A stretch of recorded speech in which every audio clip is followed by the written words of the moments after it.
Back on us here, ladies and gentlemen, at sa darating pong Webes dito po sa ating Shakey's V-League on GMA News TV. Letran taking on San Sebastian, all NCAA matchup.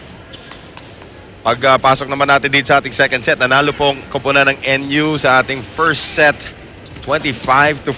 Uy, birthday greetings are in order. Binabati po natin si Chico Tan, who is turning 29 on April 25. Kung familiar po yung pangalan na yun sa inyo, yun po yung kuya ni Denise Tan. Serious? Oo. Si Chico Tan, turning 29, kuya ni Denise Tan. Ako, babatiin ko naman si Romy Tan. Ganon, ha? Happy birthday. Happy birthday. Seriously. Wow, it's a Tan day. Yes, Oy, 21. today, binabati ko naman si Rafe Bartholomew, good friend of ours, so ang author ng Pacific Rims, also celebrating his birthday today. I'm sure, baka nanonood nga si Rafe ng volleyball. Sino pa? Hazel Salvacion, the wife of Sunday Salvacion, yung mga kapitbahay ko sa Antipolo. Si Hazel. Bingi ka, napasigaw tuloy sa... Naka-headset tayo eh. Kailan sa Sunday? Hindi, kayo na. Ngayon pala. O, yun yung si Sunday at saka si Hazel. Naalala ko nung mag-house hunting ako minsan. Laking tulong ng mag-asawang yon. Diyan po sa Antipolo. Mga kapitbahay natin sa Antipolo. Sino may mga taga-Antipolo rito? No? Lahat ng mga taga-Antipolo, binabati namin kayo. Lapit na yung Mayo. Masaya sa Antipolo tuwing Mayo. Because? Mga piyesta-piyesta, nandyan na. Hopya, napalakas. O nasobran sa Hopya. Tira doon ni Annie Royce Tubino. 2-1 in favor of NU dito po sa ating second set. Shakey's. If it's fun family pizza, it's gotta be Shakey's. No, but Noel, I was telling you after the first set, it's a good sign para tong NU. Mukhang, di ba, medyo known sila na diesel eh. Yung first set, lalo mabagal. But in today's match so far, no signs of being a diesel team. Well, I think this is a great strategy also para kay Edget Mabayad. Alam nila na mangangapapa itong Perpetual sa pagbabalik ni Sandra De Los Santos sa kanilang lineup. So talagang todo bigay yung ginawa ng NU nung ating first set. 11 points yung ipanalo nila doon sa ating first set, 25-14. Sandra De Los Santos getting it across. Eto kayo ng tira ni Aiko Ordas. Alam mo, I'd like to credit Ruby De Leon for that set. No, she really eluded tong si Sana De Los Santos and only one blocker. As you can see, one blocker lang ang sumunod. Yun na lang ang natira dun eh.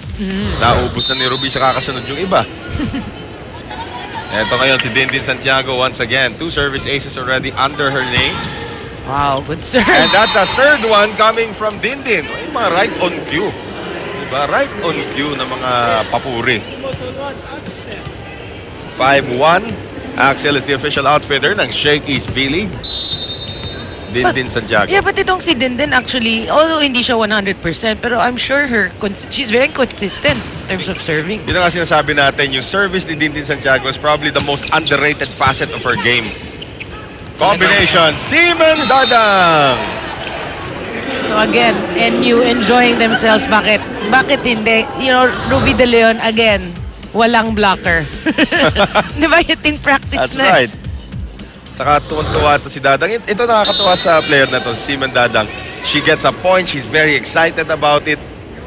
Yung kay Aiko Ordas naman, pag nakakuha ng puntos, very poker face, pero makikita mo sa body language niya, pumped up siya. Dindin with a service error, a rare one, para dito kay Dindin. So 6-2. Yun din po yung height ni Dindin, 6'2". Serving now, itong si April Sartin, the pint-sized phenom. Dindin, Ruby, Aiko. At napalakas yung tira ni Aiko Ordas that time, went wide.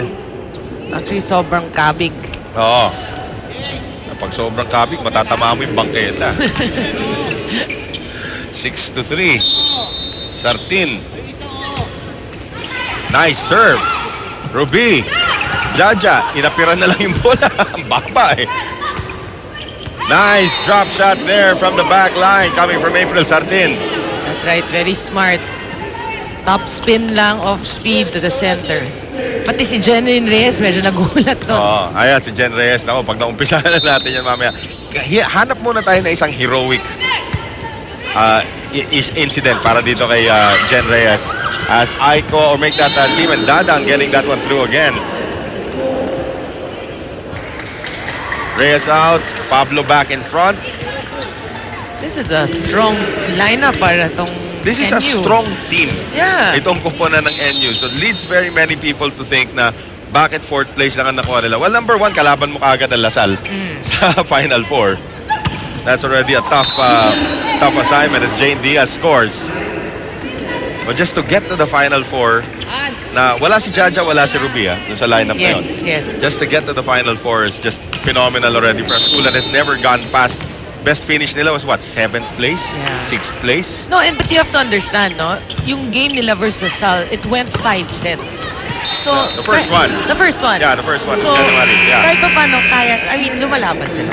8-5, NU up by 3 against Perpetual.